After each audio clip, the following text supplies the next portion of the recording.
আসসালামু আলাইকুম প্রিয় বন্ধুরা। আপনারা আগেও জানেন যে আমি এই বানের থেকে প্রচণ্ড লাউ কাটিছি এক সময়। এখন গাছগুলো শুকাই গেছে। তো এটা পুরানো গাছ, আর এই পুরানো গাছের যে কিছু লতা ছিল, ডুগা ছিল, সেই ডুগার থেকে লাউটা আইছে। লাউগুলো দেখেন, এখন আবার নতুন করে লাউ ছাড়তেছে। আর লাউয়ের চেহারা কি দেখেন, কত সুন্দর লক করতেছে লাউগুলো। দেখলেই মনে হয় তাকায় তাকায় দেখি। প্রচণ্ড লাউ। এখানে এখানে যে এতটুকুই তা কিন্তু না, শুধু ঝুলে আছে গাছের এই পুকুরের ধারে। এই যে দেখেন ওইখানে, এখানে আরো সুন্দর সুন্দর লাউ দেখেন। এখনো পর্যন্ত গিরাই গিরাই লাউ। এই দেখেন, এই দেখেন, গিরাই গিরাই লাউ।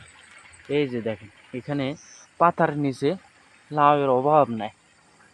প্রচণ্ড লাউ আইছে, এখানে প্রচণ্ড লাউ আইছে। এগুলো কিন্তু পুরানো গাছ।